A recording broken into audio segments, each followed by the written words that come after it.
Hello everyone, this is AndresRestart, and today we have some incredible Nintendo Switch 2, Zelda, and Donkey Kong news. There's so much that has been going on today. It's been jam-packed with all sorts of interesting Nintendo news, some exciting, fun stuff that I can't wait to get into talking about today. So let's hit the ground running here. Last night, Nintendo of America announced on Twitter, eager to hit the court in Dragon Drive? Get a sneak peek with the Dragon Drive Global Jam demo event. This event takes place on August 9th and 10th exclusively on Nintendo Switch 2 for Nintendo Switch Online members. And here you can see the times: in the morning, Pacific time, also in the evening, and then also in the morning again on the 10th. And so this very much reminds me of the Splatfest event we saw for Splatoon.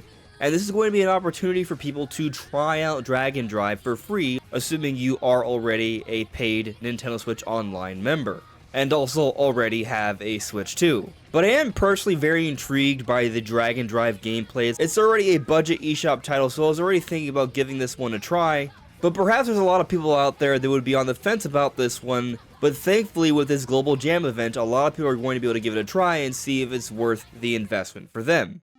Now, if you've gotten to this point and you find yourself enjoying my content, I'd like to point out I have this goal to reach 60,000 subscribers, so if you haven't subscribed yet, your subscription would be appreciated. But let's now move on to some Megaton news. We got the official confirmation straight from Nintendo of the actors for Princess Zelda and our hero, Link, in the live-action Legend of Zelda movie. Here you see Miyamoto. This is Miyamoto. I am pleased to announce that for the live-action film of The Legend of Zelda, Zelda will be played by Bo Braguson's son, and Link by Benjamin Evan Ainsworth's son. I am very much looking forward to seeing both of them on the big screen. And then here the thread continues. The film is scheduled to be released in theaters on May 7th, 2027. Thank you for your patience.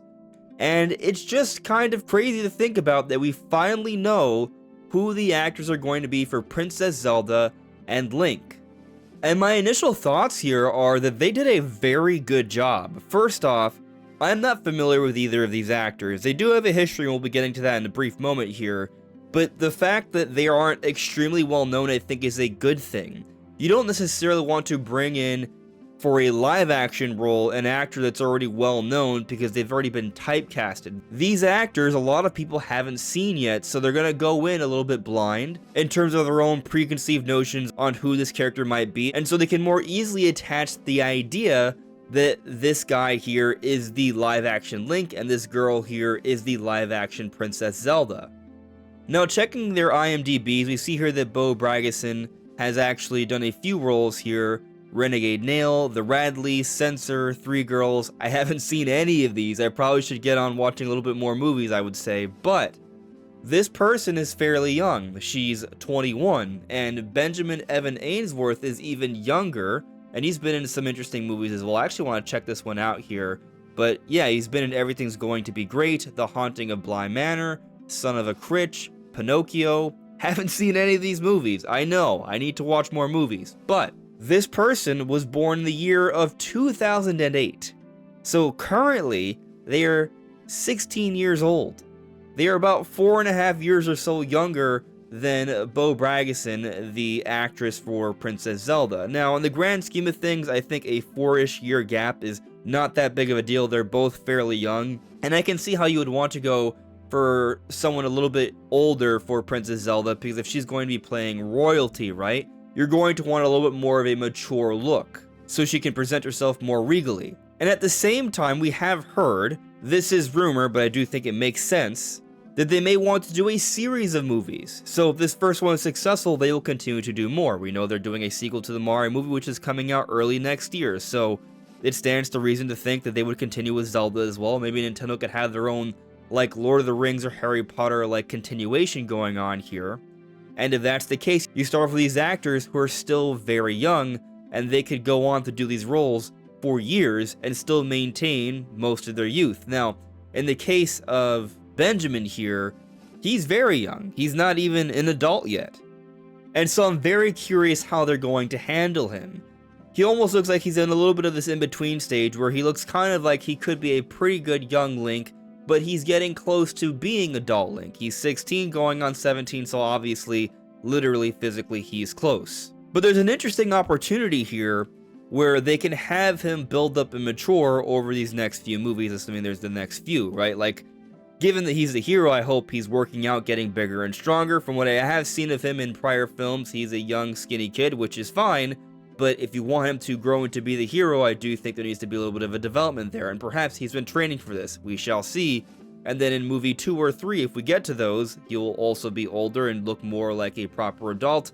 And perhaps at that point, maybe they can start to entertain the idea of a romance between Link and Princess Zelda. For this first movie, though, they probably won't really tackle that, I would assume, given the age gaps. Considering the history of Zelda, though, there's also the possibility they may not touch on romance whatsoever.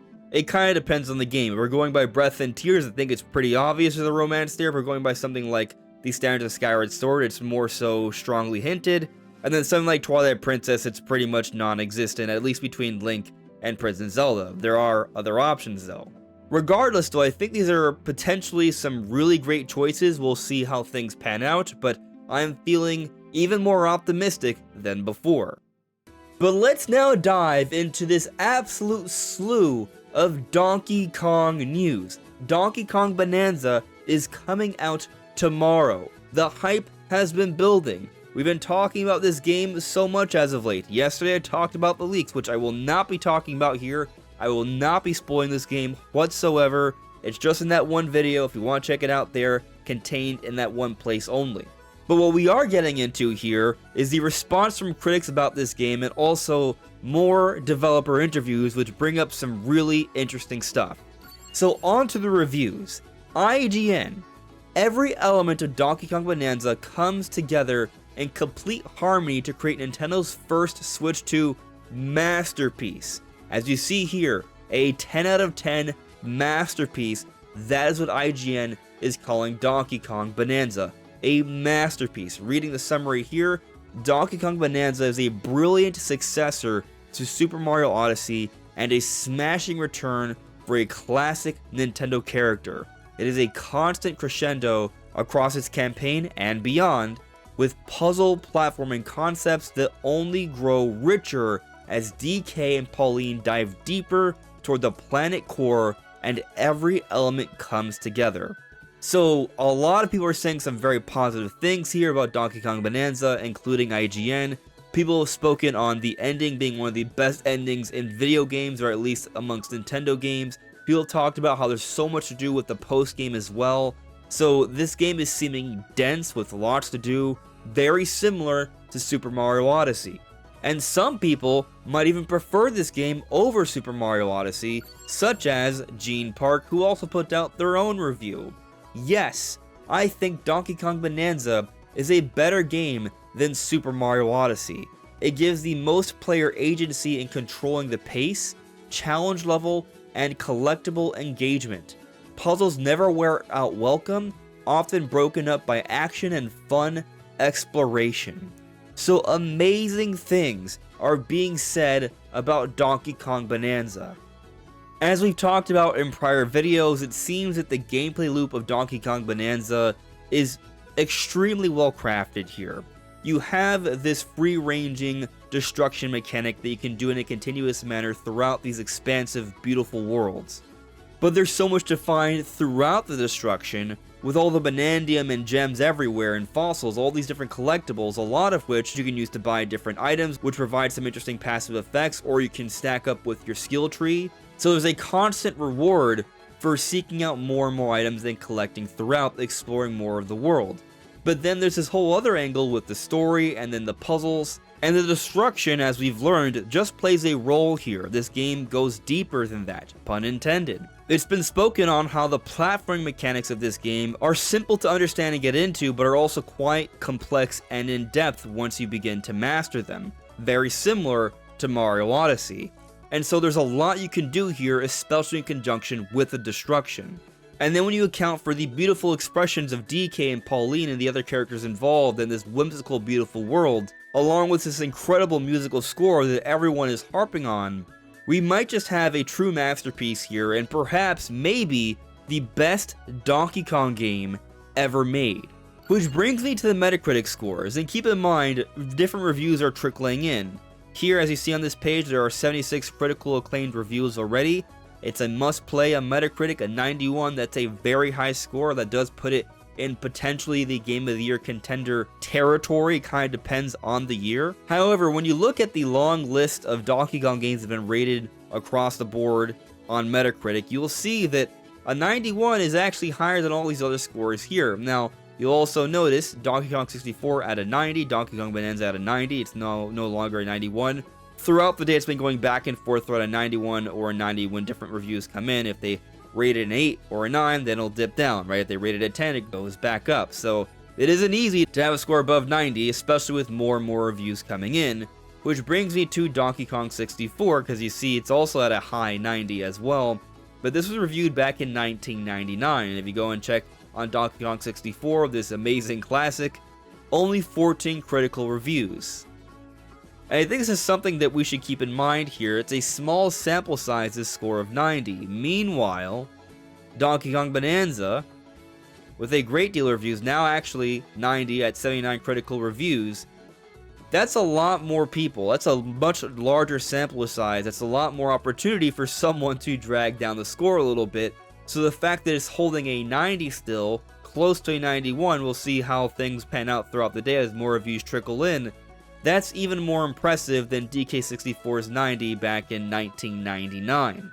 But I also just want to say I find it interesting that Donkey Kong 64 was rated a 90 on Metacritic, because I love the game. It's one of the reasons I'm so excited about Bananza, because it's like a follow-up to Donkey Kong 64.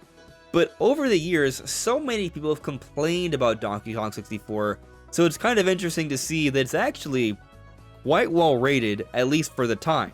But much time has passed since 1999, standards have changed so much. Bananza has come out at a time where we have much higher expectations, where there's far more games out there right now that are doing so many incredible things. For Bananza to be at such a high score with so much more eyes on it, with so much more of a higher standard, that says a lot. But let's now get into the Ask Developer interviews. So there have been different interviews coming out about Donkey Kong Bananza, but here's the one straight from Nintendo, their Ask Developer series. I'm not going to be reading through everything in this entire 3-part interview. I will have it linked in the description below, but I will be going through some key parts that I find very, very interesting. I have the impression that the Donkey Kong series brings something new to the table with each installment. Where does this title fit in? Motokura.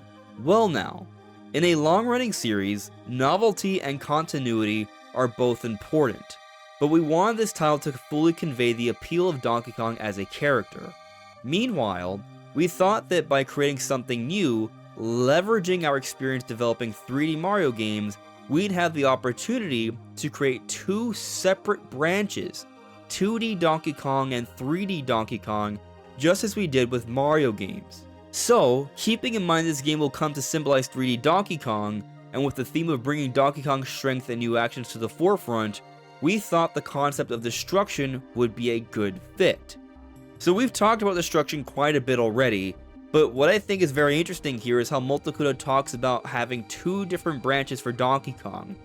Pun intended? Probably not, but it's kind of interesting to think about. Anyways, 2D Donkey Kong and 3D Donkey Kong.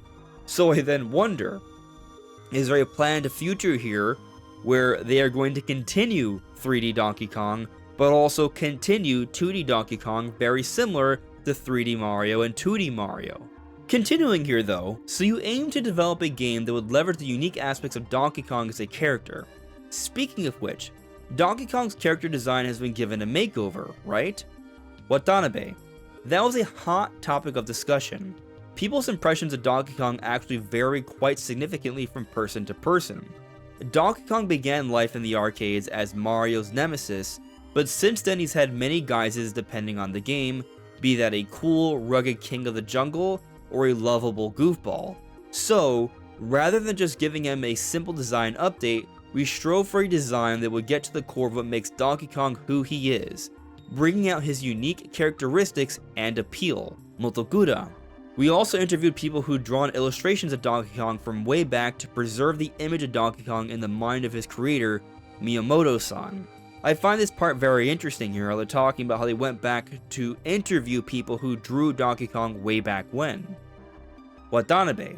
We got no shortage of advice, from general guidance regarding his body frame and unique facial expressions, right down to the smallest detail like how his pointy hairdo is essential, but you can't make it too long. They all laugh. Motokura. Because the series has been played out for such a long time, we pursued the identity of Donkey Kong himself in various aspects. Watanabe. Also, as we were testing out various moves with a temporary character model in the early phases of development, it became apparent how much bigger Donkey Kong is than Mario, giving him a considerable on-screen presence. I've noticed that. This meant we could properly showcase a wide range of facial expressions, and by combining them with powerful moves, we felt we could create something new in terms of game feel too. And so yes, DK has a bigger body, a bigger face, and so they can more clearly show off a lot more interesting facial expressions, which is a big part of Bananza. Continuing though, Motokura. When controlling a character in a 3D world, the player often sees them from behind, so we were also conscious of how Donkey Kong would look from the back while he's moving. The back view of Donkey Kong just looks like a mass of brown fur, which would make for a monotonous visual if we simply rendered him in 3D. That inspired us to make some creative adjustments to his outfit, such as giving him breeches and suspenders. Now we know. We also made his fur look rich and thick. That explains the feathers. Outside of this game, Donkey Kong has been recently appeared in the Super Mario Bros. Movie released in 2023 and in Mario Kart World, but there's a basic character design which provides the foundation for those versions of Donkey Kong. That basic Donkey Kong design has been completely revamped. While overhauling the design, we returned to where it all started. We took Miyamoto's original Donkey Kong as a basis, adding design elements from Donkey Kong Bananza here and there. Does that mean that all of the recent Donkey Kong designs, including those from the movie and Mario Kart World, have their roots in the original one created by Miyamoto-san, with elements of Donkey Kong from Donkey Kong Bananza added to it? Motokura. That's correct. Donkey Kong Bananza sparked the creation of a design which I think better conveys the new Donkey Kong. So, the main inspiration behind the new design of Donkey Kong wasn't for the movie, wasn't for the park, was for Donkey Kong Bananza, and they've taken elements from that and combined it with the original design of Donkey Kong, and that's what we see in the new basic design for DK in Mario Kart World, and also the Mario movie. And Bananza is at the core, pun intended here, of the entire resurgence of Donkey Kong, bringing this series back to relevance and hopefully prominence. Speaking of what's changed since Super Mario Odyssey, Donkey Kong Bananza is being released as a Nintendo Switch 2 game. Given the development timeline, was it planned as a Switch 2 game from the beginning? Motokura. We originally began developing Donkey Kong Bananza on Nintendo Switch, but we ran into some challenges. I think it was around 2021 when we started to think about moving development to Switch 2. Watanabe. We first looked into how we could upgrade what we had originally built for Switch to take advantage of Switch 2. One of the most obvious improvements was that we could place far more objects in the environment than before. Being able to place more objects in the terrain didn't just enhance the game's visual richness. More importantly, it increased the amount of things players could destroy, which amplified the exhilaration of being able to demolish anything and everything. That went hand in hand with the game's core concept of destruction. It convinced us that this game would be even more fun if we developed it for Switch 2. And here they show a side-by-side comparison of how Donkey Kong would have looked on Switch 1 versus Switch 2. And as you see here, there's far more in the environment with all the foliage, even the terrain as well. There's a big difference here. And yet, despite that, we still look at this and it does kind of look like a Donkey Kong version of Mario Odyssey, which is still pretty good, for Switch 1 standards at least. Tanaka. From a programmer's perspective, Voxel technology is well suited for creating gameplay centered around destruction. However, it also uses a lot of system memory, and we faced the challenge of Switch not having enough to support everything we wanted to do. I will explain with some simple arithmetic. If you're asked to double the size of a 1x1 pixel image in both width and height, you end up with a 2x2 image, which means 4 times as many pixels. But when you do the same with voxels, you've got width and height but also depth to contend with. So, doubling all 3 dimensions gives you 2x2x2, or 8 times the data. It may sound simple to just double something, but the reality is that memory usage, voxel density, and all kinds of processes end up gobbling up 8 times the resources. It was clear that the memory available on Switch would struggle to handle that load, and we felt that manifesting the huge volume of terrain that we did in this game might have been unachievable on that platform. With the move to Switch 2, we gained not only more memory, but also greater processing capacity. This gave us the freedom to incorporate gameplay ideas we'd previously abandoned because they were too demanding. When we got down to trying it, we discovered that not only could it handle the heavy processing requirements, but it also ran at 60 frames per second. Things we'd given up on, like explosions, flinging large objects or causing them to collapse, were now possible. Designers could also place as many objects as they wanted. There were so many moments when we thought to ourselves, now we can really do this. And so I think this is actually a very important segment here for a few different reasons. We obtained a little bit of a better understanding of this voxel technology. It's a different type of pixel that is great for games that have a lot of destruction and things like that going on in the environment. As you see here, this is the difference between a pixel and a voxel. It's essentially a 3-dimensional pixel here, and that led to a whole bunch of development challenges, but it was for the purpose of everything they're doing in Donkey Kong Bananza. But also, as they go over the numbers here, it quite clearly illustrates how much more demanding it is to make a game with voxels and to be able to do all of this destruction. That's a lot more stressful on the hardware. And with everything that they wanted to do, like with the explosions and flinging large objects and everything collapsing, also at 60 frames per second, with everything else in the environment as they show here, that was not possible on Switch 1. This isn't a situation where like, oh, see, you could have actually have made Donkey Kong Bananza for Switch 1, and it was only put on Switch 2 to help the console sell. Well, obviously, yes, Donkey Kong Bananza is meant to help the Switch 2 sell. This kind of game was not possible on Switch 1. They tried it at first, and they were not able to convey what they wanted to convey on the hardware, and thus, they've waited and tinkered with Donkey Kong Bananza all these years. Now it's coming out in the beginning of the Switch 2 era. Moving on to the last part of this interview here, and again, I skipped a lot of stuff, so if you want to read through the entire thing, it will be linked in the description below. Earlier, you mentioned how players keep heading deeper underground. I've noticed that each of those underground world layers has its own distinct environment. How did you go about creating those different environments? Takahashi, we started by giving each layer its own theme, when we came up with unique gameplay ideas using voxels. We also considered the materials we talked about earlier. We asked ourselves questions like, what if there was a layer made of ice or lava? And, since it's possible to ride chunks of stone you've torn off like a skateboard, we thought it would be fun to create a layer with rolling hills that would really entice you to do that. For each of these layers, we started by thinking about the kind of gameplay we wanted to create. Watanabe, we wanted players to experience a sense of surprise each time they reached a new layer.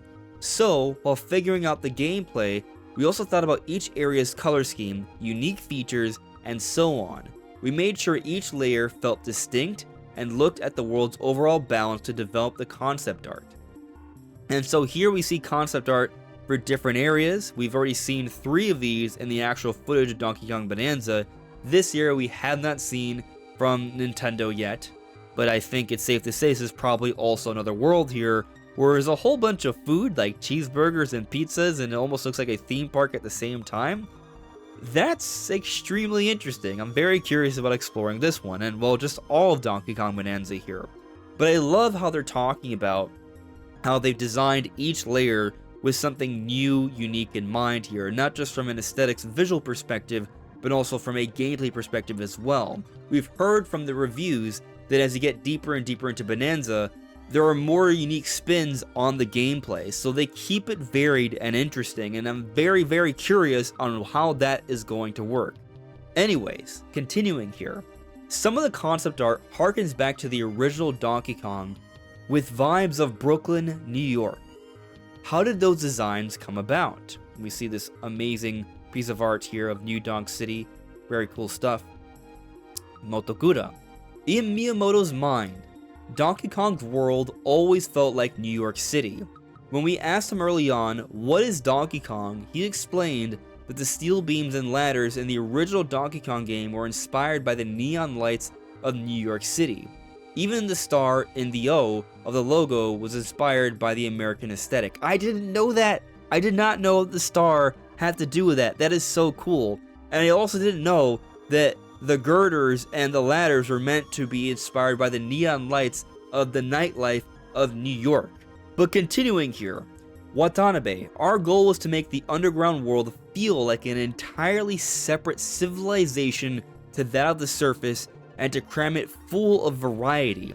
We felt compelled to create a fresh new world for Donkey Kong. So instead of sticking to what past games in the series had done, we made sure each layer had its own unique world and flavor. That said, we did draw inspiration from Miyamoto-san's original vision of Donkey Kong. By weaving neon colors into the visuals as a key element, we aimed to create something fresh while still evoking the feel of the original arcade game. By the way, the pink and light neon blue neon tones were inspired by the colors of the ladders and steel beams in the original game. So we've been seeing these colors, this neon blue and red or pink, all throughout Donkey Kong Bananza. You even see it here on the logo. And now we know why. It's all about that original inspiration from the original Donkey Kong game, which was inspired by the neon lights of New York City. That is just so freaking cool.